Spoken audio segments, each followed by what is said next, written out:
High-performing families don't sit around waiting for succession to turn into a crisis. They prepare early, 5, 10 and sometimes 15 years before anyone's talking retirement.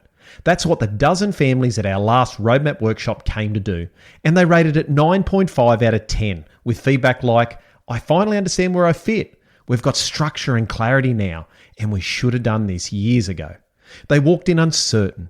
They walked out aligned, confident and energised about the future. And for some, it was the first time they'd ever sat down as a family and talked about what comes next.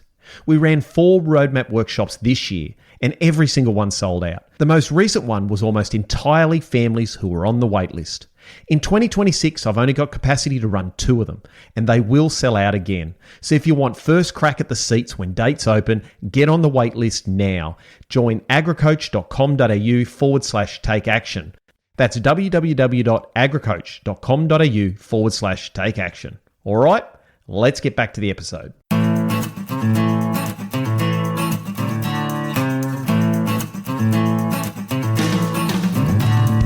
G'day, welcome to the AgriCoach podcast for families on the land who want to grow their family's wealth and prosperity across the generations. I'm your host, Ben Law, and I'm the financial bloke.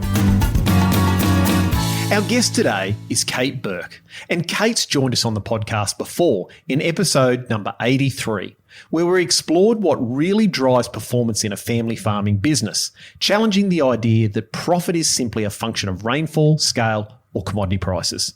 Now, that episode struck a chord and became one of our top downloaded episodes that year. So if you haven't listened yet, I'd reckon you should go back and have a listen. Today, Kate's back for a different but deeply important conversation and a new book that goes straight to the heart of one of the biggest long-term challenges farming families face, which is succession. Her brand spanking new book, Succession, Future-Proofing the Family Farm, isn't just a technical manual for how to do succession.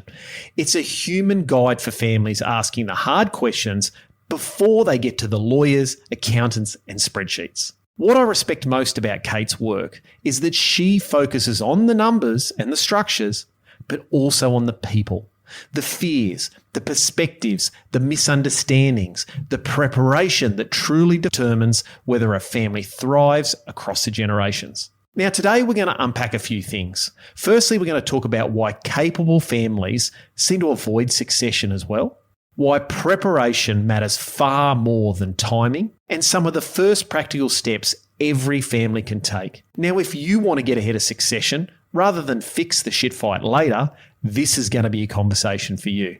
Kate, great to have you back on the podcast. Thank you. Likewise, Ben. I always love these chats, regardless of the content, really. It's just good to connect and compare notes. Absolutely. So, Kate, for those who haven't listened to your podcast, which was, I said in the intro, was one of our most popular episodes, who the bloody hell are you and why the hell am I talking to you? Who the bloody hell is Kate Burke?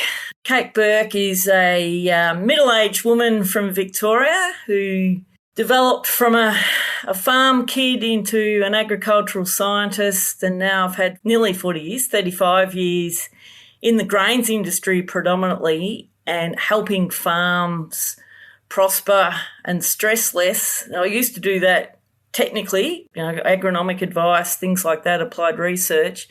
In the last 10 years, it's all been about farm strategy and integrating the technical, the people and the financial. And one of the things that keeps coming up is succession. So like I did 5 years ago, I wrote a book trying to talk about integrating those technical stuff, and now I've written a book helping people get through succession. So that's the story in a nutshell from a professional point of view. What does that look like, Kate? Like, what do you do on a day-to-day basis helping families? I do it in a couple of different ways. I have a small number of direct clients, and it's about going through a process where they understand what their big picture is, but they also work through what their critical problems are, and then I help them come up with the solutions to fix them, because they know what they need to do. They just need someone to help navigate that thought process. So that might be a family meeting, or it could be a Zoom conversation in our check-ins, or it could just be some coaching conversations with individuals. And the other way I help families is through workshops that might be hosted by another party, for example, the Farm Business Resilience Program, banks or farming systems groups, where we put a bunch of farmers together and families together in a room for 1 to 2 days and help them work through a group process together. So that peer group learning, and they walk away with some concrete actions, but also some improved understanding of how their brain works, the importance of how they act together and how their relationships work and how that impacts on their business, on the decision making, both at the operational level all the way through to the really big picture stuff. So, Kate, I've read the book.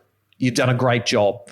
And I know why most people would see you'd want to write a book, because it's such a big problem or an issue in rural Australia, especially when it comes to that intergenerational transfer. And most people leave it to the last moment and then run into a disaster. But what motivated you to get off your butt, or get on your butt, sit down in front of the computer, write it out, because this is a big job? What motivated you to do this? It's a good question.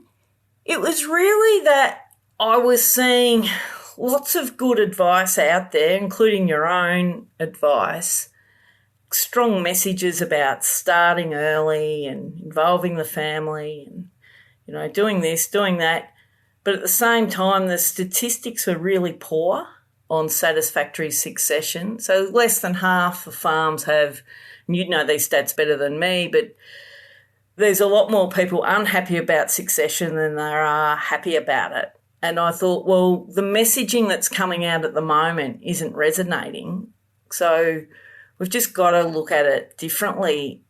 So I thought I'd give it a crack. It's funny, Kate. Succession isn't difficult. It's not complicated, but most families really, really, really struggle.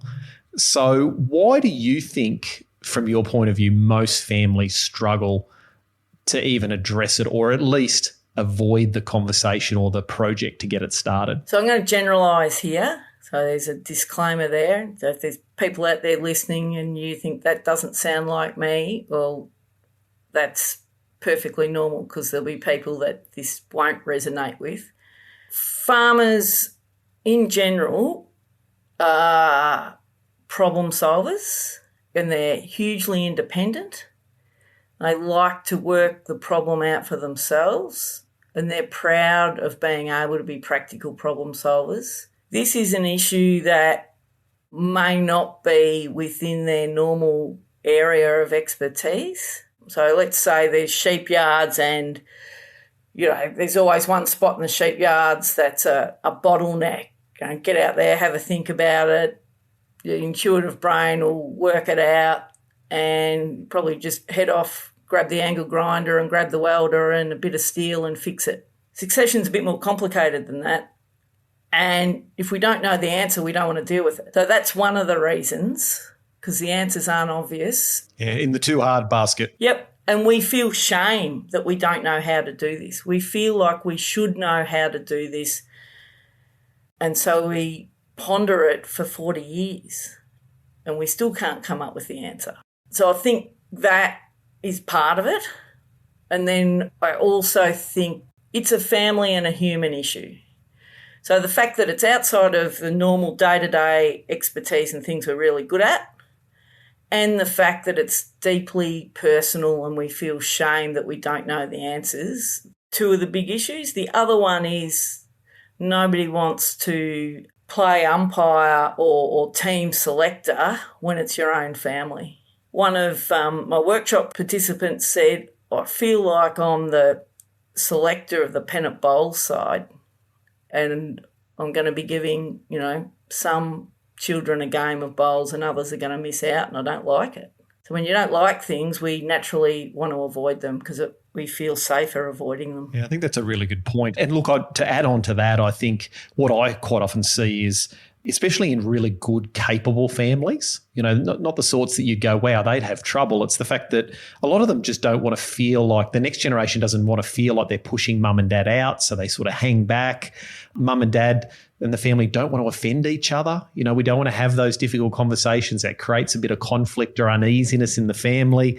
And then also mum and dad sit there and go, well, I've grown this successful business, if that's what they've done, or I've managed to maintain this business and refine it. And I'm an expert. Yeah. I'm an absolute expert. I spent 30, maybe 40, maybe 50 years honing these farming and business skills. And all of a sudden, this next phase, this transition to the next generation, whether that be over 15 years or 5 months, requires a whole new skill set. So they've got to go back to being a learner. And a lot of egos just won't let you do that, Kate. Yeah, that's true. And to back up your point, when we run the workshops, particularly the Agriculture Victoria Farm Business Resilience workshops, they have a checklist, and I think it's used throughout the Farm Business Resilience program nationally. And so the participants go through and give themselves a rating on various aspects of the business, so people, business management, risk management, landscape, production. And they always score really highly on landscape and production, and quite often score quite highly on risk. And depending on who they are, they may or may not score highly on business. But most of them want to get better with their people skills and feel that's an area that they could improve in. And quite a few feel that they're not paying enough attention to the business side. So succession is a lot about people, and there's a lot of money at stake, so it's a lot about business. Yeah, and identity's tied into that, which yes. You've been a successful business owner for many, many years. I mean, your identity is your success, and as soon as you've got to be a beginner at something and don't have all the answers, that can be awful tough for people. Yeah, and that's one of the first things I sort of try and deal with is getting people to look at, and thanks to Jo Eady for this idea, she did it with her own family, was getting them to look about their circles of identity and circles of self-esteem. So what they do is different to who they are. So I try and get people to think about who they are as a person and try and reframe that farming's something they do as opposed to being who they are. Like, yeah, we all want to be called a good farmer, but on our gravestone, it's probably more likely to say dedicated mother or dedicated father, loving son, loving daughter. It may or may not say he's a good farmer or she's a good farmer. Hopefully not. That's not your number one achievement. Yeah, but it certainly is something that people are very proud of. And I know my father and my uncle really identified with that because it probably was the thing they were best at. I think it's different if you've had a glorious sporting career or do something else, but we tend to identify with our achievements as opposed to the person we are inside. Now, Kate, you talked about in the book, one thing that really resonated with me was you talked about a lot of successions end up failing or at least being a very difficult process when they treat it like a business transaction rather than a human transition. Can you unpack that for me, Kate? Yeah, again, and I will keep referring to other people because a lot of this book was putting together not only my ideas but ideas of people like yourself and others that are doing this, day-to-day basis. And Rob Brown's a very experienced transition facilitator in southern New South Wales, and they were his words. And the problem with just looking at the business side of things, and straight away I can hear people in the background saying, yes, but there's got to be an economic imperative. And yes, there does. But if that business transaction doesn't take into account how people are feeling about it, it's very hard to implement it well. So, for example, if it makes absolute solid sense that mum and dad move off the farm and move into town and a house has been bought for them to do that, but no one ever asked Dad, how do you feel about that? Then there's a fair chance that at 95 years old, Dad will still be either at the farm every day living in a cottage that's supposed to be for the worker or travelling back and forth to the farm, and driving unsafely because ultimately he didn't feel comfortable about that. And so therefore, there's a whole lot of stuff around that. You can't ignore feelings, like we're humans. Yeah. The way I see this, Kate, and this is a Ben Law thing, so I don't know if everyone will completely disagree with me, but there's 3 components, I believe, that a family needs to do is they need to prepare themselves. That's the current generation. So they need to prepare for that next stage, which is what you're mentioning there, which is a human thing. What do we do in this next phase of our business? We've got to prepare the business to be able to transition it, or the wealth, the money, the farms, whatever it might be. And then the third one is we've got to prepare the next generation to be able to take over. Now, there's 3 pillars there which require equal amount of preparation. But in my experience, the one families focus on is just at best preparing the business, at absolute best. And that's when they go to their accountant, they go to their lawyers, they go to their financial advisors and they get advice. They focus on the business, but seldom do they prepare mum and dad, the current generation, for what's next and gaining those skills. And they don't prepare the next generation to be able to lead and take over themselves. So we don't get this crossover of capability. So I actually believe that yes, you have to have a solid business. Absolutely. It goes without saying you need to go for excellence in your business. It needs to be scaled. It needs to be efficient. It needs to be productive. But you've also got to then look at the human capital. And if you ignore the human capital, my experience is 99% of the time, it's a failure of human issues rather than business issues. Yes, because if we're stressed because of human relationship breakdowns or there's little communication, that just creates inefficient decision-making and faulty decision-making, so you don't end up making great business decisions. The other thing I notice on the business side of things, when people talk about succession planning, they immediately go to structures and ownership and may or may not do the retirement long-term planning stuff. Often the business viability side of things, there's a lot of assumptions made there that aren't actually tested. And one of the things I see is people either overestimate the business viability or underestimate it because of those assumptions. And, you know, for example, if you're just using your tax documentation and the view of what the end of each financial year looks like as your indicator of business viability, it's not particularly a great measure because the costs and the income don't necessarily come in the same financial year. So you might have a cash flow squeeze. That's not saying the business isn't viable. It's saying that the needs aren't met at the same time, or that, you know, cash is being leaked into a different area. The only way to really see if the business is viable is to be able to astutely match up the costs for the production year and see whether it's actually generating money from that perspective. And if it is doing that, then the business is viable. It's what you're doing with the money after that point is the issue. You're the financial bloke. What do you think of that comment? Well, yeah. I mean, I think that I totally agree with you, Kate. It seems sensible, and I think if I look at the experiences I see, most people will start with structuring and what is the strategic plan for the handing over of the business and viability. They start there first because I think they usually go to someone, and it's usually an accountant, a lawyer, a banker, a financial advisor, and say, what do we need to do? And their modus operandi or their experiences in that side of things. So they do focus on that. But yeah, profitability is a really important part. And especially when a generation is exiting, mum and dad, a lot of families haven't provisioned for their retirement needs, so their living expenses. And so the farming business, or there has to be a certain amount of equity pulled out of the situation to be able to buy a house in town if that's what they want, to be able to fund their retirement living expenses, plus an estate equalisation issue.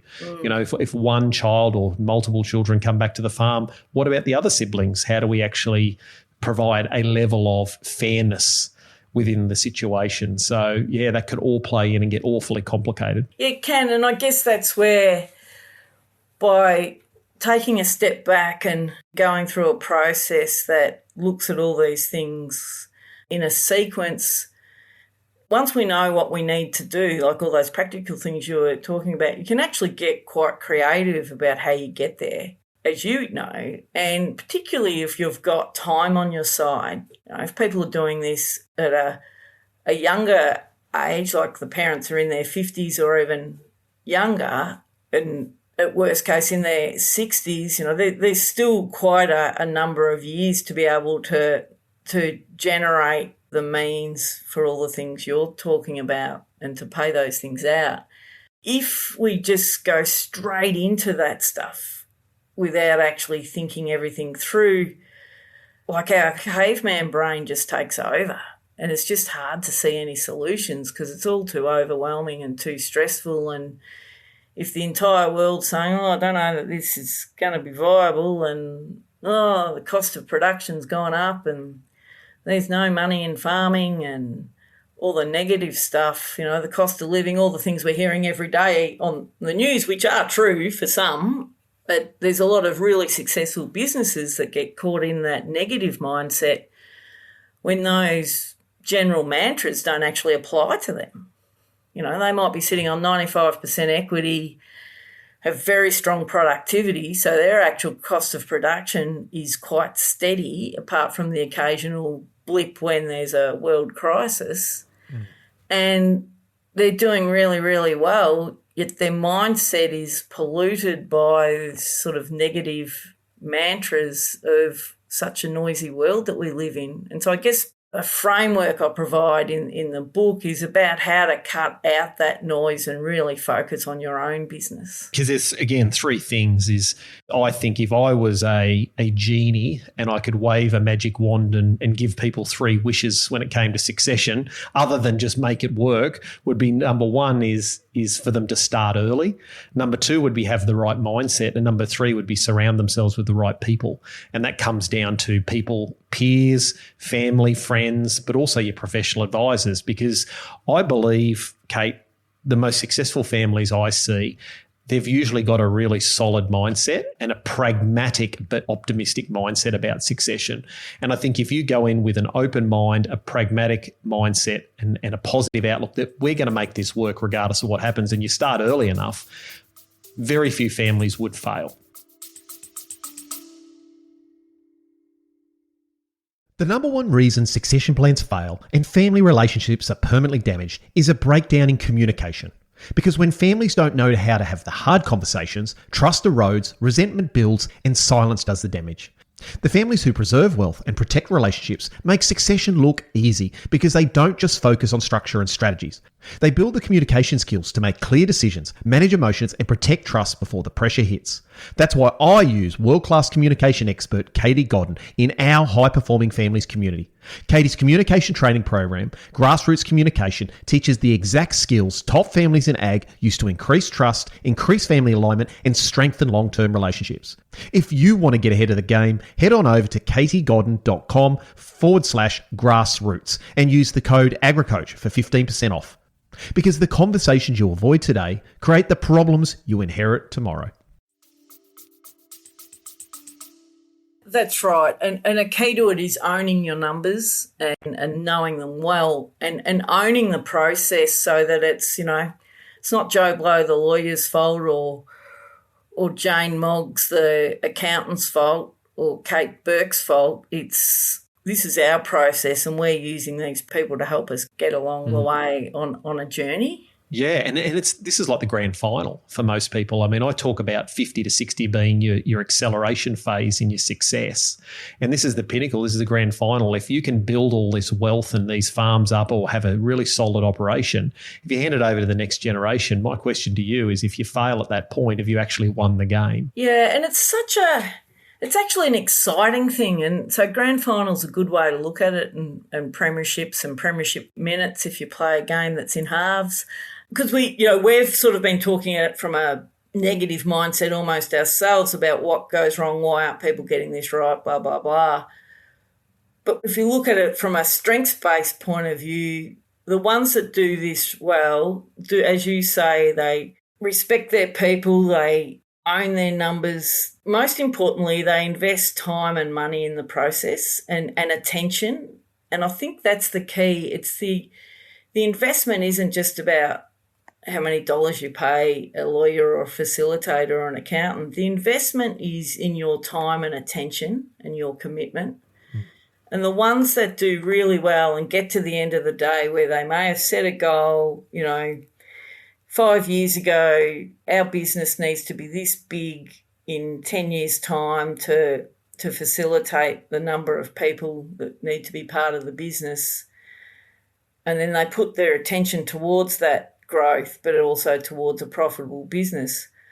My goodness, the thrill I get when I look back with some of the clients I started working with 10 years ago and 5 years ago, and to look at what they've achieved. And some of it's an exit. It's not all just about growing and bringing on the next generation, but it's about the things they identified they wanted to do, and then they've ticked those boxes.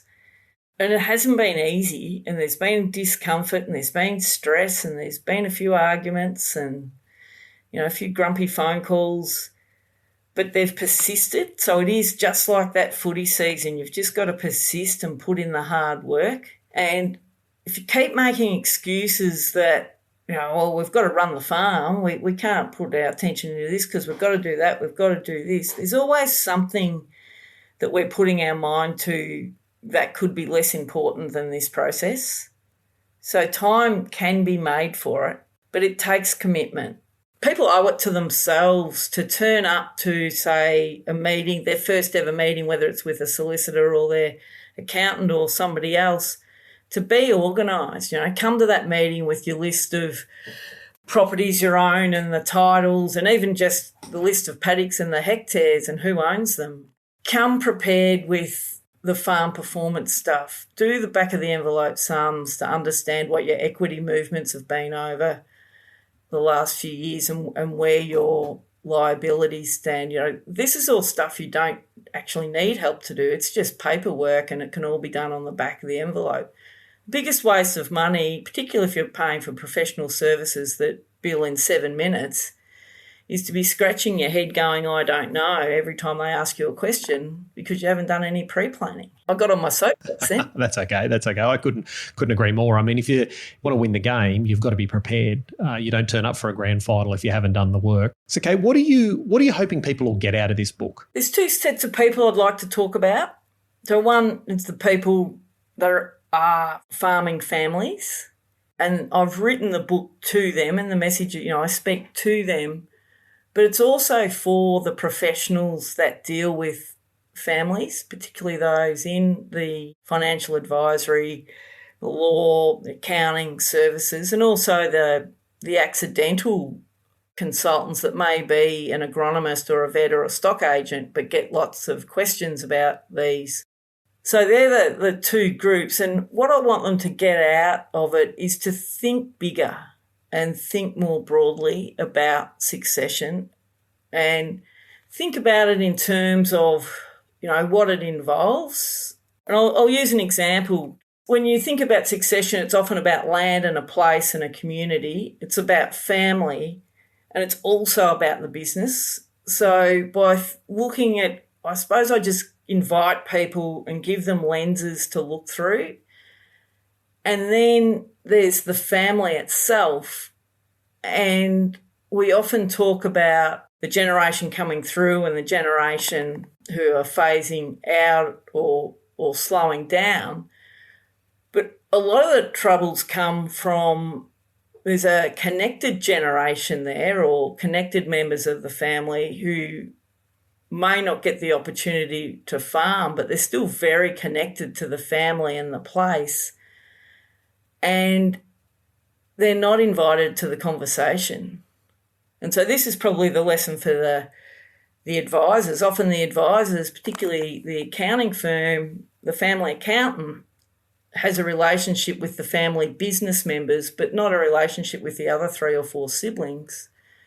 So their view is coming via their client, and there's a whole other perspective out there that isn't being captured. And where the big blow-ups that end up in court happen, it's often because of that. And so it's just about being a little more holistic.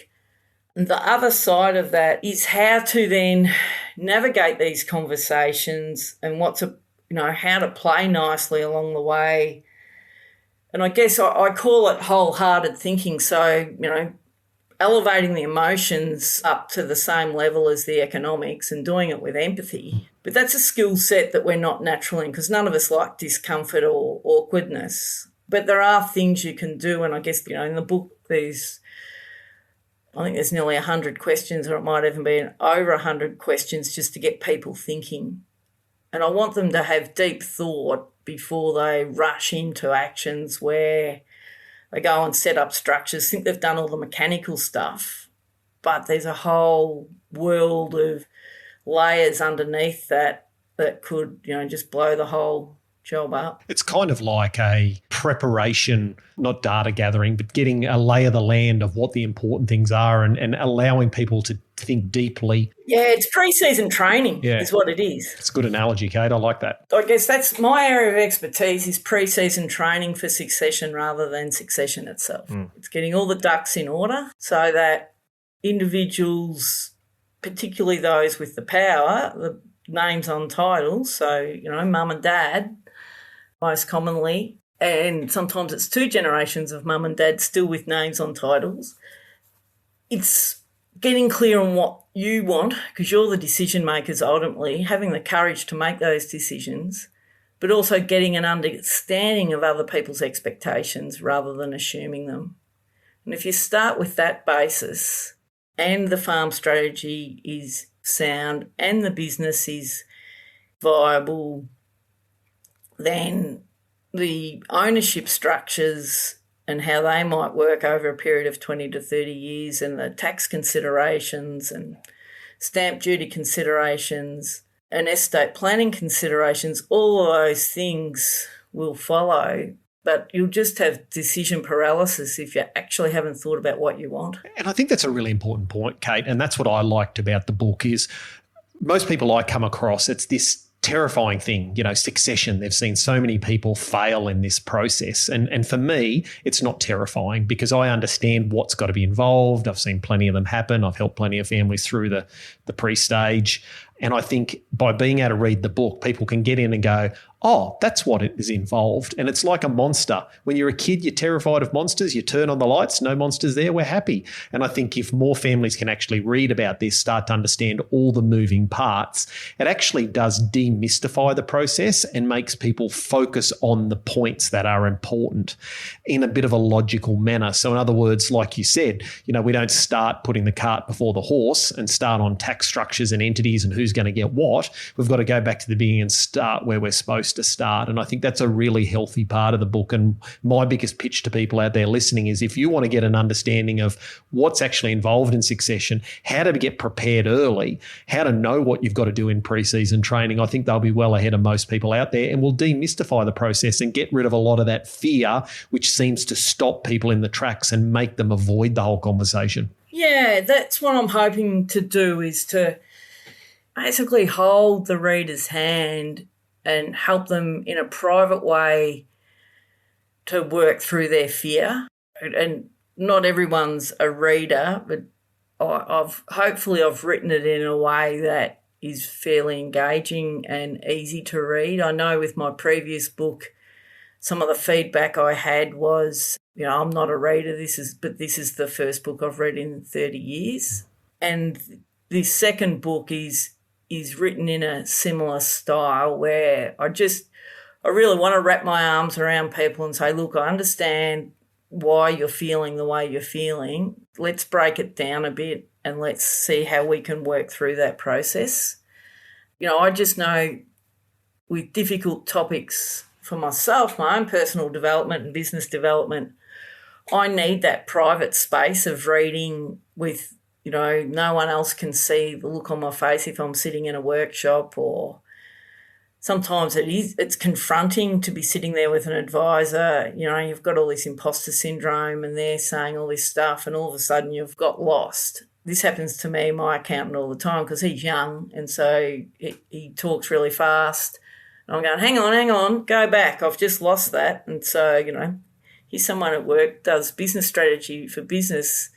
Yet people can make me feel dumb when I'm doing, that stuff for myself. So, yeah, I just hope the book gives people a confidence that they can get through it and it's worth it and it's better than doing that than avoiding it. Avoidance, it's natural, but it just doesn't fix stuff. It makes things worse.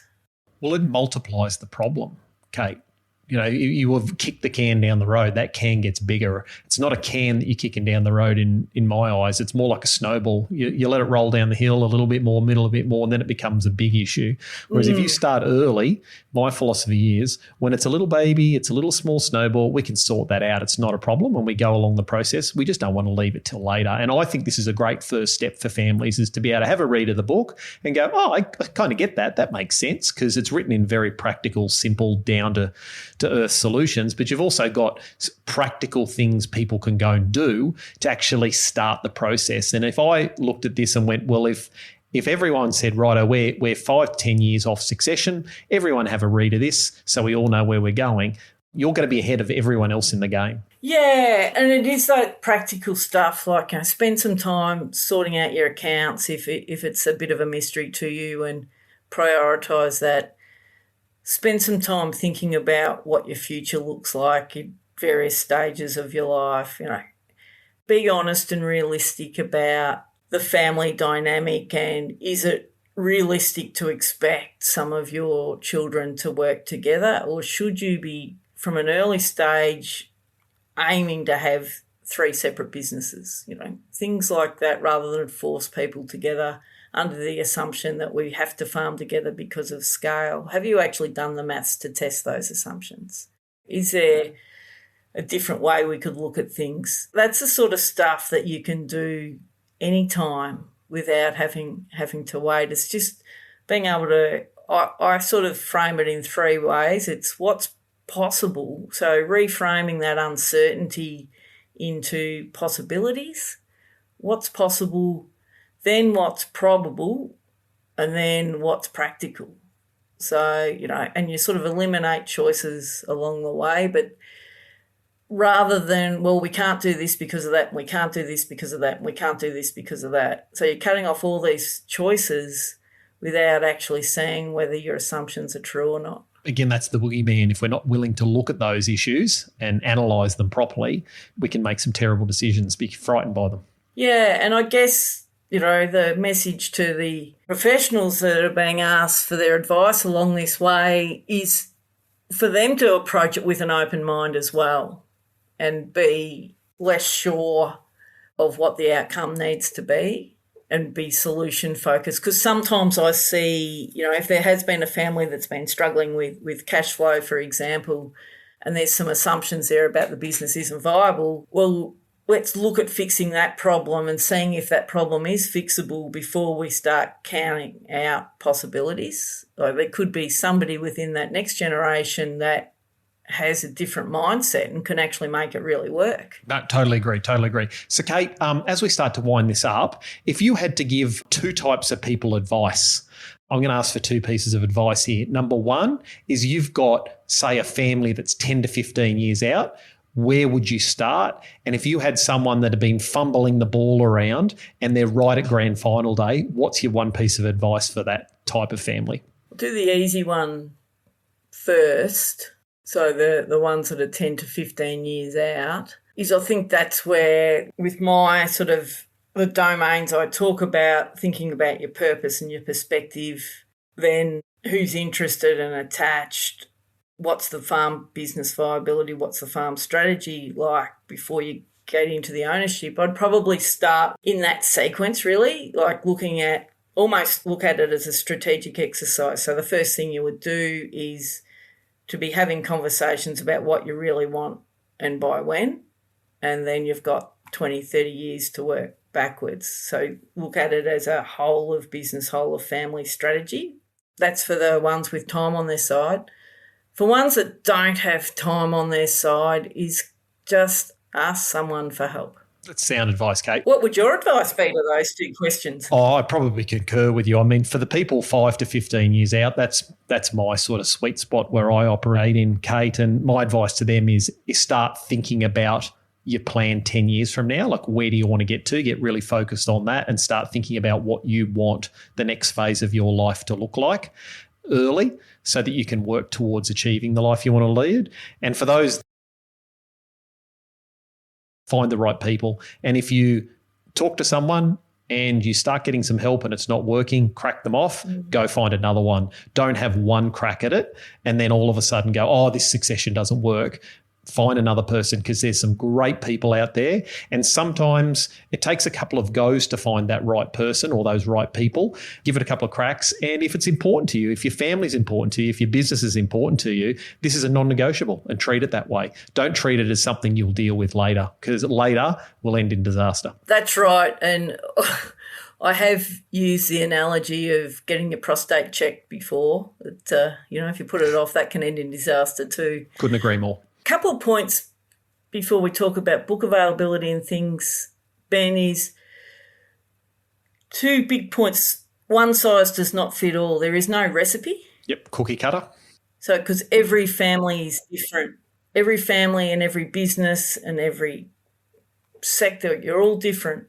So beware of advice that is very prescriptive and one size fits all. And be mindful that the advice given to your best mate may not be the advice that suits to you. So, comparing notes with your peers doesn't mean that you'll be able to pick up their template and apply it to your business. The other one is there's often temptation to, because we're pretty good at, particularly though farmers that do it really well and have a lot of self-confidence and own their decisions and can work out their own problems. Righto, we can work through this, and so we organise a family meeting without a facilitator, and it's for the first, normally when we do this for production planning or, grain marketing or other business stuff, it works really well. All of a sudden this time it ends up in an absolute S-fight and, people are in tears and somebody blows up. Not every family is ready to have a group meeting. And not every family is ready to have a group meeting run by themselves. In fact, they're the exceptions, not the rule. So, again, if you've got a family that's quite dysfunctional, and no judgment, we've all got them, and if you don't think there's any dysfunction in the family or, perhaps that's optimistic because there's always something, and it's suggested that you all get into a room together straight away, you need to be really honest with the people you're working with, like the professional services people, about the family dynamic so that they're not set up for failure as well. Because if they haven't got the context that, brother number 2 hasn't spoken to sister number 3 for 8 years, and you put them all in the room together and it feels like, you're in the Kremlin, you're not getting the best value for money either. So it's really important that the advisors understand the context and that you're really honest with yourselves about the context, and then good advisors will help you determine which process is going to work for you. I love it, Kate. I love it. So where can we get the book? On my website, which is thinkagri.com.au, there's a page called Kate's Books, and you can either buy the succession book on its own or you can buy it in a bundle with the first book, Crops, People, Money and You. So it's pretty simple, really, thinkagri.com.au. And if people want to buy bulk copies, so if there's advisory groups that want to buy more than 10 copies, our online system doesn't cater for that. So the best thing is just to fire in an email to info@thinkagri.com.au and I'll sort something out for you. Perfect. So is that available both in a hard copy and a soft copy, Kate? So electronic and paperback? Yep. So paperback copy through the website.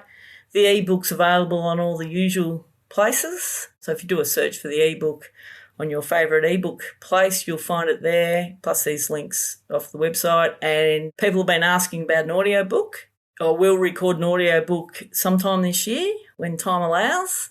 And there is a bit of you can actually, if you can cope with electronic voices, you can just use the ebook these days and get them to read it straight to you. So that's a little shortcut if you prefer audiobooks when the audiobook isn't available. But me reading it will be much more fun down the track. Awesome, Kate. Well, look, thank you so much for that. We'll put all those details in the show notes.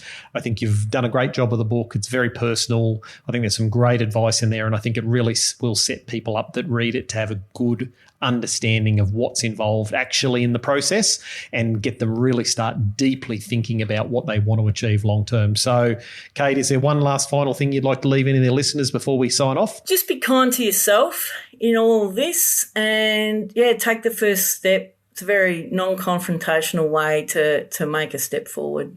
Have a look at the book. Awesome. Well, Kate, loved having you on. Thank you very much, and we'll see you on the podcast next time. Thanks, Ben, and thanks to all the listeners. Really appreciate the support. So if you want to get Kate's book, as she said, thinkagri.com.au, you can go on there and order. A couple of points that I just want to leave you with before you go. The number one thing I'd suggest all of you do is start planning early and just tie it into your normal business practices. So if you're 5 to 15 years out from when you think you might want to see a bit of a transition in management and leadership, start sitting down at least once a year and planning out what the next 10 to 15 years might look like, and start to think about, what does my life look like in 10 to 15 years, and what will it look like when the next generation comes through? Make sure you include the next generation in that. The failure to prepare the next generation is one of the biggest reasons family successions fail. So bring them into those discussions, get them involved, including the off-farm kids, those ones that say, we never want to come back on farm, we're not really interested in that. Involve them in the process because they need to understand what's going to happen in the future. And it's better to set things up in advance that this is not going to be split equal, because it can't be with the way assets are within farming operations. So involve all the family in those discussions early on, and then it becomes just part of normal business practices. Now, if this episode has hit home, I want you to share it with another farming family who needs to hear it. And if you want to know more about what we do at AgriCoach, visit agricoach.com.au. So until next time, I'm Ben Law, I'm the financial bloke, and remember, it's more important who you are than what you've got. I'll see you next time.